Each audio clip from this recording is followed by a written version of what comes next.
Mormon Stories apologizes. John DeLynn apologizes a couple days ago for detailing church activities of same-sex LDS couple. What did he do? What did he do? He sent a mole in, a spy, in the church? That's never happened before, has it? The popular podcast said it was sorry after a backlash accusing it of surveillance. Wow.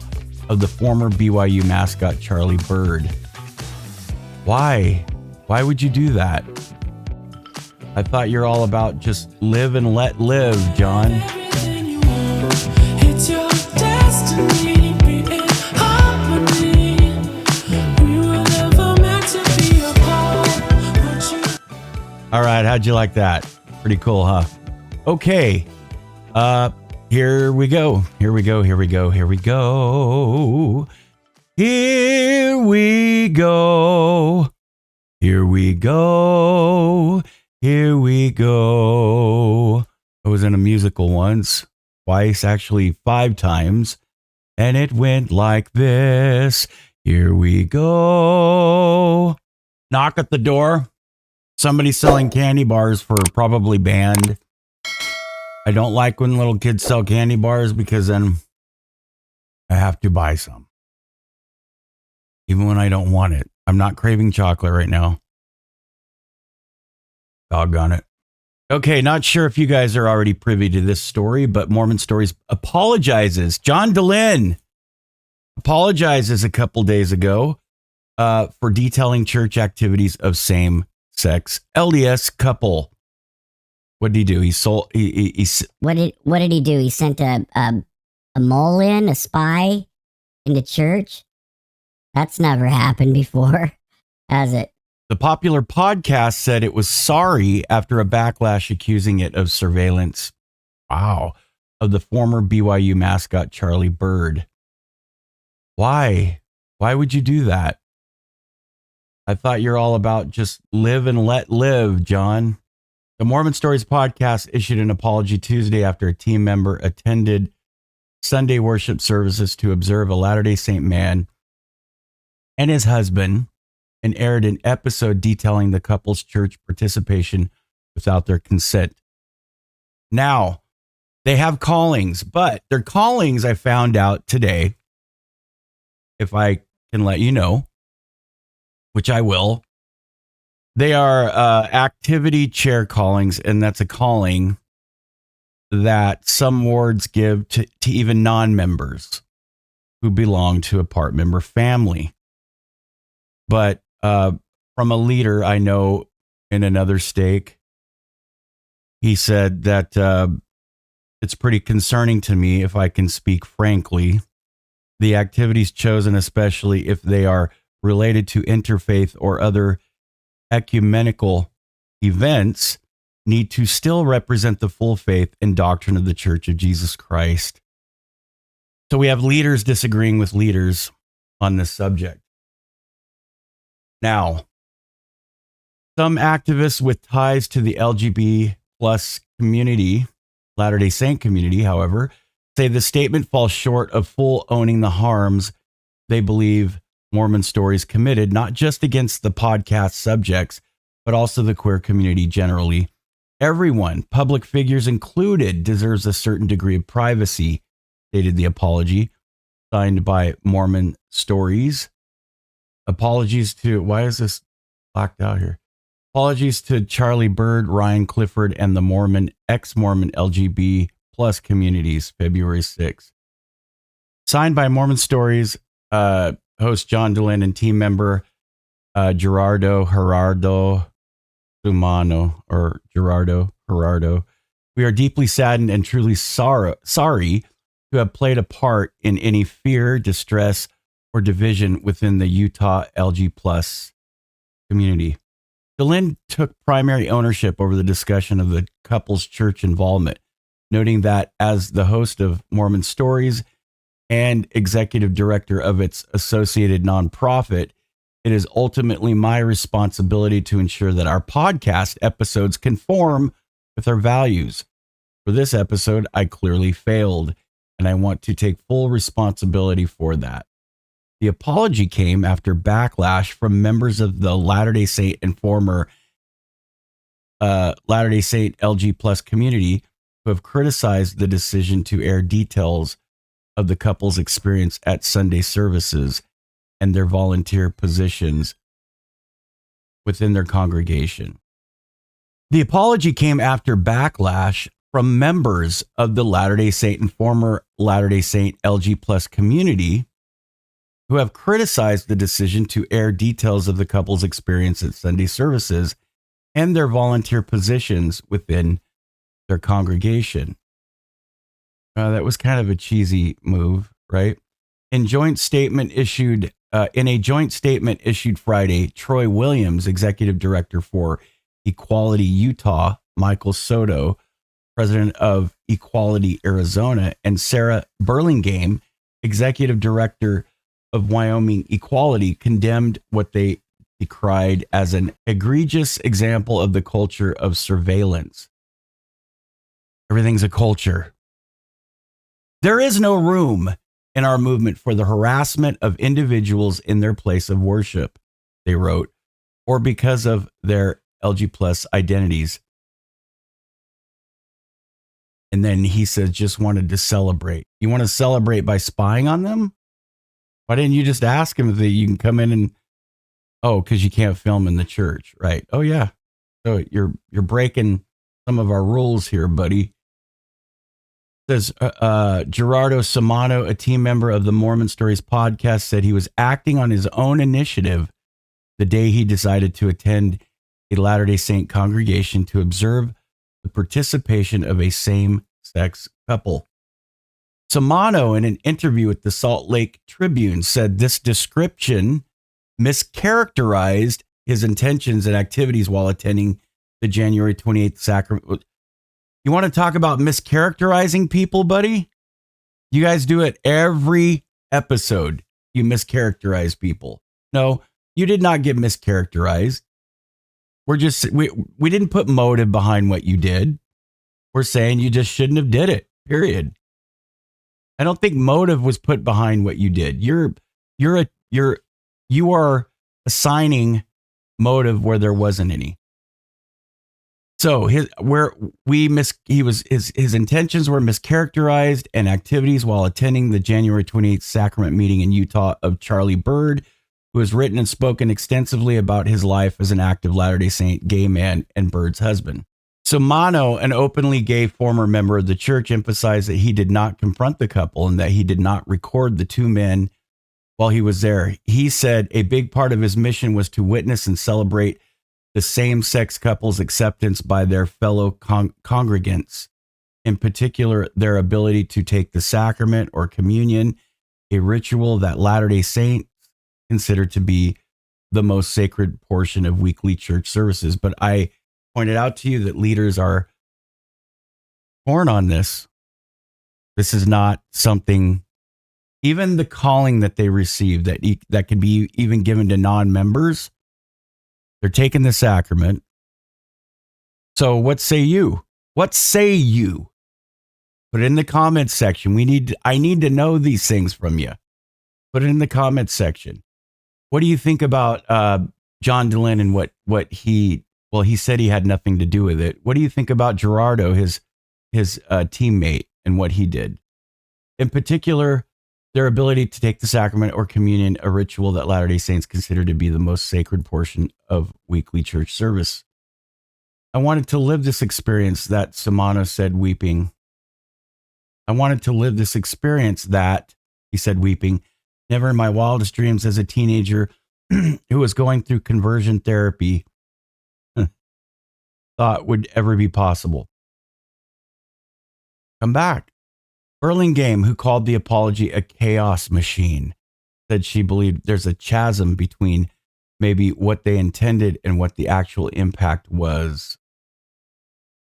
Wyoming Equality Executive Director Sarah Burlingame referred to the apology for Mormon Stories as a chaos machine. It included in that impact, according to her and her fellow co-signers, online threats made against Bird, who gained prominence as the Cosmo mascot at church-owned Brigham Young University. Bird was unavailable for comment. In Williams' response to Tuesday's apology, he pointed to the need for additional action on the part of Mormon Stories going forward to make amends with the LG plus community. In primary, Latter-day Saint children are taught the 4 R's of repentance, he said. When you have hurt someone, you must first recognize the harm. Second, feel genuine remorse. Third, make restitution where possible. And fourth, resolve not to harm again. Mormon Stories appears to be at step 1. I hope they continue the process. Troy Williams, Equality Utah, executive director, poses for a photograph at the Capitol. Williams says Mormon Stories has more to do to make amends with the LG plus community. That's strange. Why are all of these folks hating on John Dehlin? It's just interesting. Is there something else going on too? Well, he's not, I don't know. He's caused a lot of problems, even a lot of rifts within his own niche. Chocolate. Why'd you do that, Troy? I put on my best clothes. That's what we do. That's what you did all your life, brother. Samano said he woke up early the day he decided to attend Bird's church services. I put on my best clothes, he said, his voice overcome with emotion. I wore a white shirt that I hadn't worn in 4 or 5 years. The idea and his decision to go, he said, were his own, explaining that he did not attend with the purpose of discussing the experience on Mormon Stories. The Church Institute Manual for college-age students states that those in authority are not to permit unrepentant transgressors to partake of the sacrament. The Utah-based faith also has long taught that intimate same-sex relationships and marriages are against God's commandments. You see what's happening to those who persecute the church? For Samano, then witnessing a couple being allowed to participate in the ritual represented a sacred experience.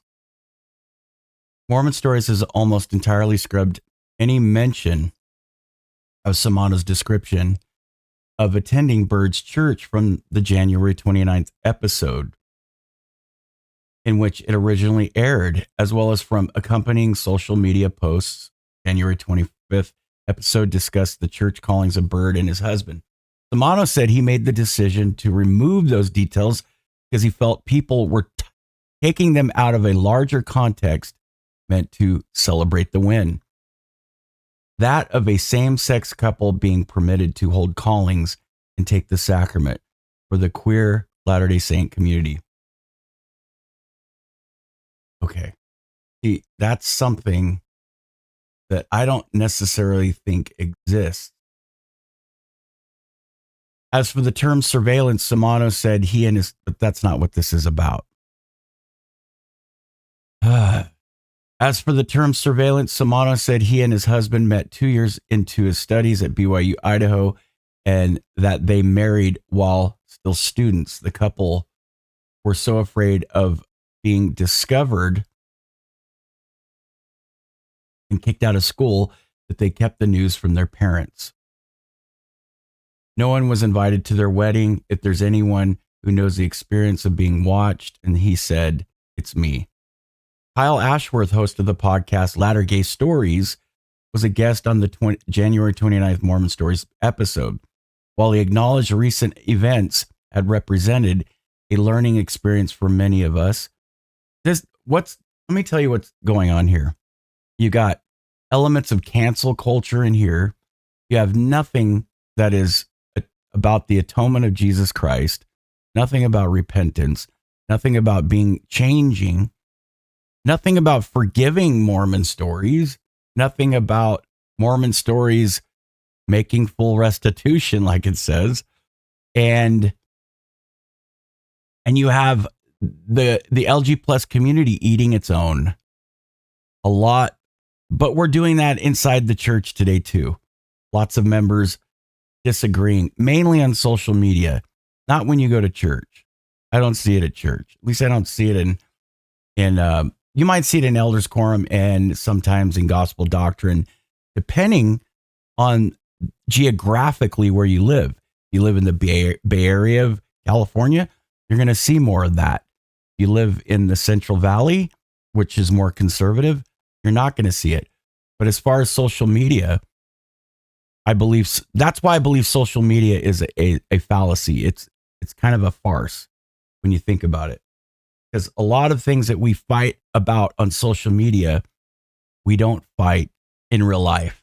While he acknowledged recent events had represented a learning experience for many of us, he said he hoped to bring the conversation back to this point of a Latter-day Saint congregation embracing a gay couple. I want other queer Latter-day Saints to see themselves represented in pews across Zion. He said, he told the Tribune. So what we were teaching not very long ago, and what we still say, the apostles are saying, this is completely against what the apostles are teaching. Completely. These are real, legitimate questions. This isn't me questioning the church. These are real questions. This was his driving reason for participating in the conversation and why I unapologetically believe we should be celebrating this developing chapter. Private versus public. Still, Burlingame, Williams, and Soto all expressed concerns that the actions by Mormon Stories reflect an ongoing erosion of civic norms resulting from an increasingly polarized society. It is true. We are polarized right now. I agree with that. But as she expresses her concern, I express it on the opposite side of the pendulum, and that's what's interesting. This practice of watching people in person and online and reporting and speculating on those activities in the public sphere, Soto said in an interview, creates a norm that actually decreases the safety for all. How about for all people? Why do we have to categorize, group, and label people, including the folks who participated in the podcast? Everyone's important, just like lives matter, right? Williams stressed that such norms are particularly critical in an age of radical extremism and mass shootings. Everyone, he said, has a responsibility to lower the temperature, to show greater grace and compassion, and be wise stewards of our platforms. I agree. There is a correction. February 7th, 11:45 a.m. The Church's Institute Manual offers guidance regarding the administration of the sacrament. Previous version cited an incorrect source. Maybe because they don't go anymore? They don't know the changes? I don't know. It's funny.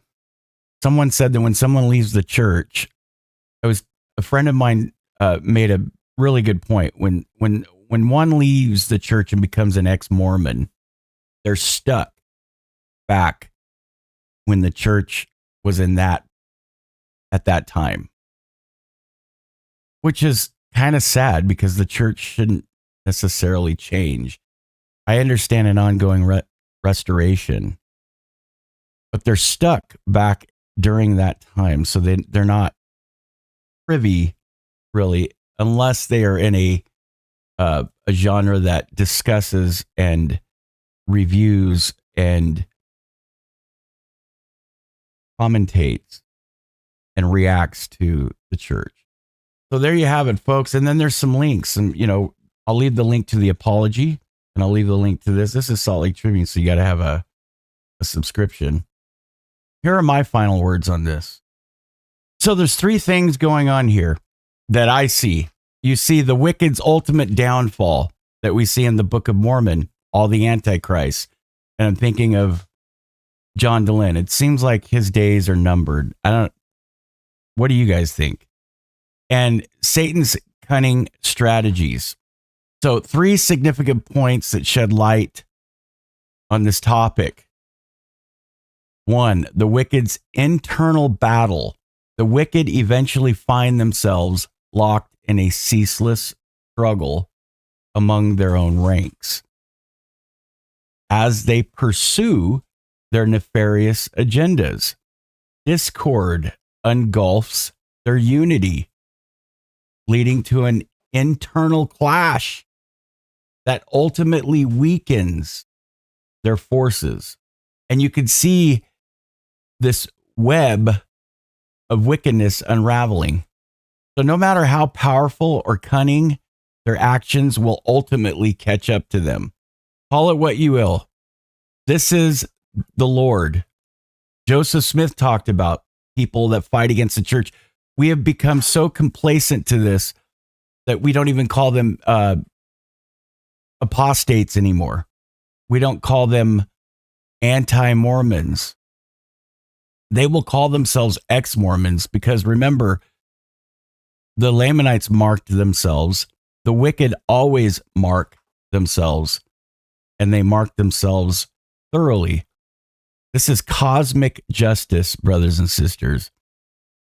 And as you watch this, it helps us understand how each action carries an inescapable consequence. And of course, there's Satan's, just in these last days, his master stroke of dissension and his cunning strategies. The covert weapon that thrives on creating dissension. We can see how he tactfully exploits division within the ranks of both good and evil, thereby gaining control over even the most unsuspecting individuals. This is spiritual warfare, and this is psychological warfare. I did a video today with Ben, and I was talking to Andrea, just about this topic and about these the couple that's married today. All of a sudden, I'm a bigot and I'm a mean person because barely 2 years ago, barely 6 months ago, we didn't think this was something that we had to consider. I'm 53 years old and I have to do a 180 on what I believe and how I was brought up. So yeah, it is not just spiritual warfare, it's psychological warfare. These people build no solid foundation, with their downfall serving as a reminder of the consequences that befall those who choose paths of darkness.